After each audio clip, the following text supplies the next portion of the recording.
Tadi Pak Dekan sudah mengatakan mulai 93 betul.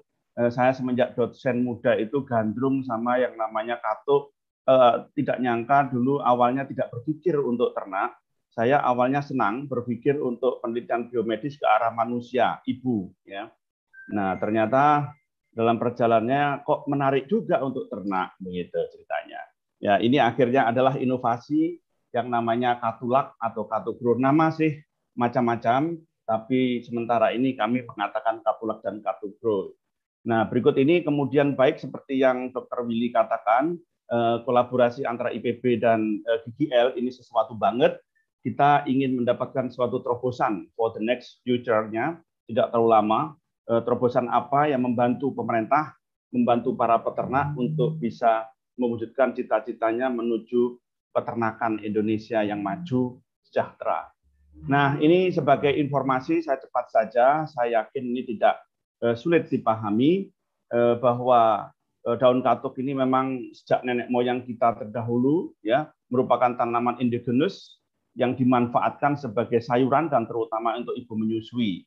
Masyarakat memang menanam banyak ya di Jawa Barat, terutama di daerah wilayah kampung saya di Banteng, Darmaga, Petir dan sebagainya itu sangat banyak perkebunan pokok sebagai pokok katuk atau sebagai tanaman sela katuk. Ya, masyarakat menanam sebagai tanaman kebun, terutama di Jawa Barat petani itu menanam intensif ya untuk tujuan market atau pasar.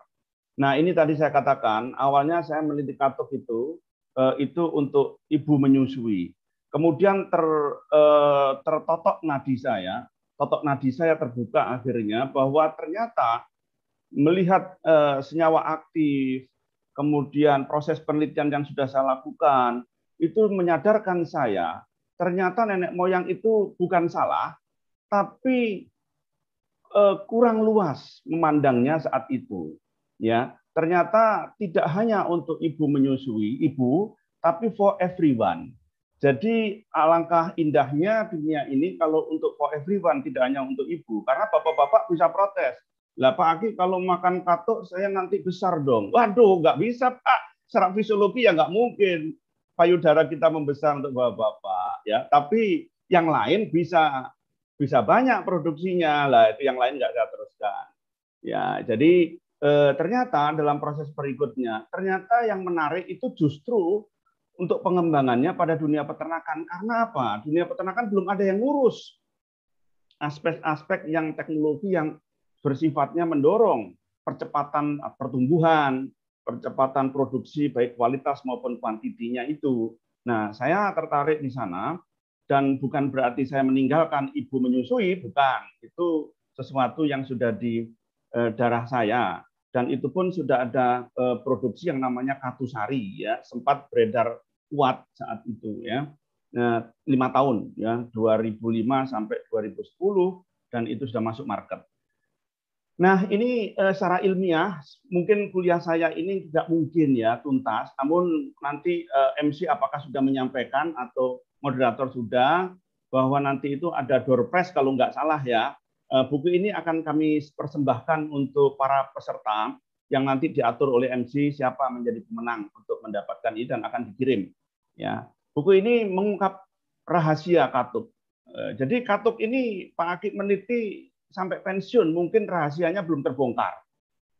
Ya, oleh karena itu buku ini penting untuk dipersembahkan pada generasi-generasi berikut setelah Pak Agi, insya Allah ya untuk mampu mengeksplor khasiat ini dan jangan sampai daun katuk itu milik Jerman, milik Jepang, milik Amerika, itu milik Indonesia. Ya, oleh karena itu berbagai paten sudah muncul, kalau nggak salah 3 paten dari katuk ini yang saya luncurkan agar supaya paling tidak itu milik Indonesia. Walaupun saya sekolah di Jerman, tesis di Jerman, riset di Jerman, untuk disertasi juga di Jerman, tapi untuk Indonesia itu semua, tidak untuk Jerman. Nah, ini saya secara global, kenapa katuk berkhasiat? Ternyata ada kelompok senyawa aktif potensial dan memiliki komposisi nutrisi yang juga, ya kalau nutrisi boleh dikata istimewa, tapi kan tanaman lain juga istimewa.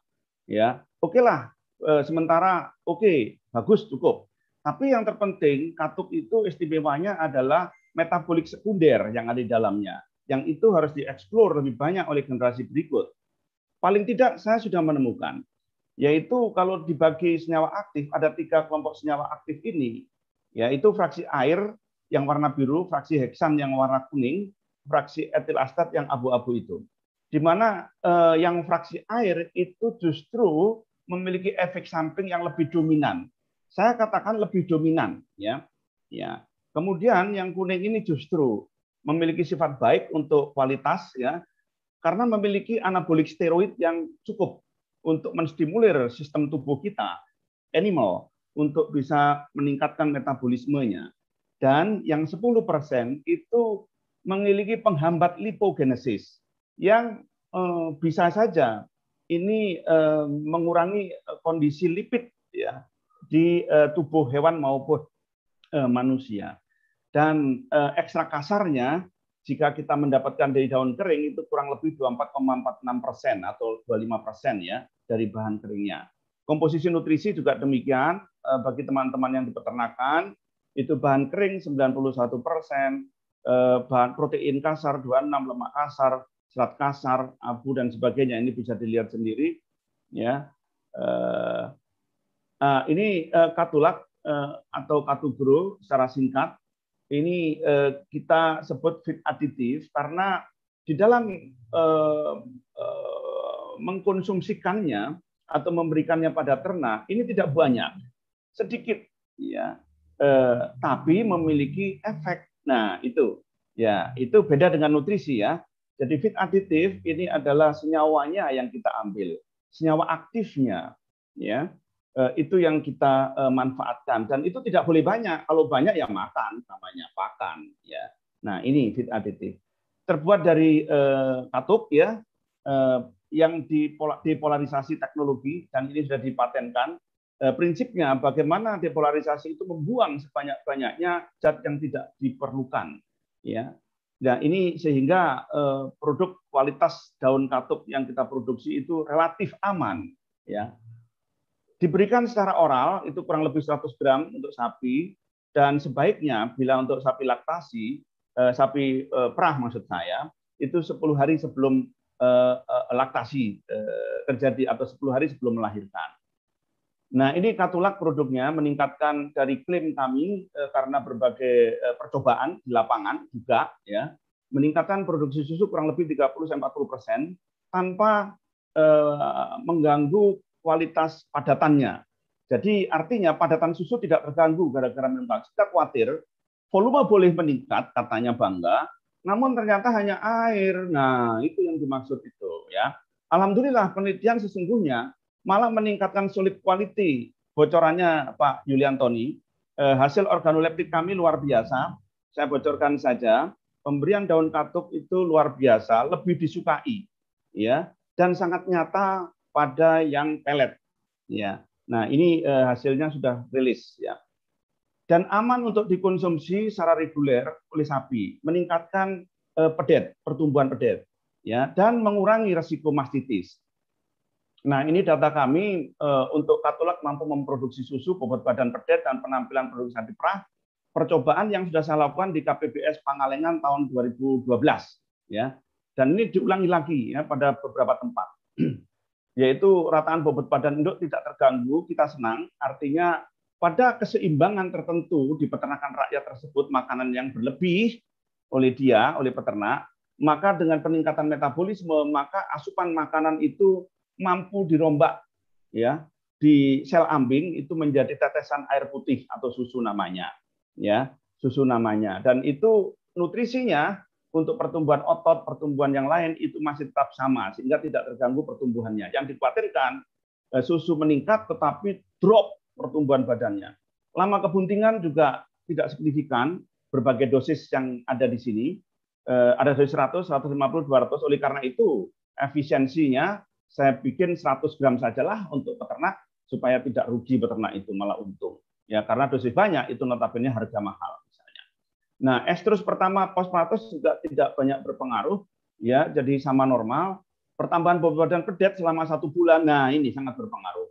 Jadi yang kelompok yang kontrol 4,75 serat yang diberikan, yang diberikan 100 gram itu 5,10, kemudian yang 150 50 gram 10,50 dan 200 gram 6,88 dan ini memang tidak signifikan ya untuk maaf sorry saya bacanya bersalah. Untuk pertumbuhan kontrol 4,75 100 gram 5,25 kilogram 6,25 kilogram dan 50 gram yang 200 gram dosisnya 6,25. Pertumbuhan ini kalau dihitung ya pertumbuhan body parent selama 2 bulan kemudian kalau 1 bulan oke lah ya tidak kelihatan walaupun ada perbedaan.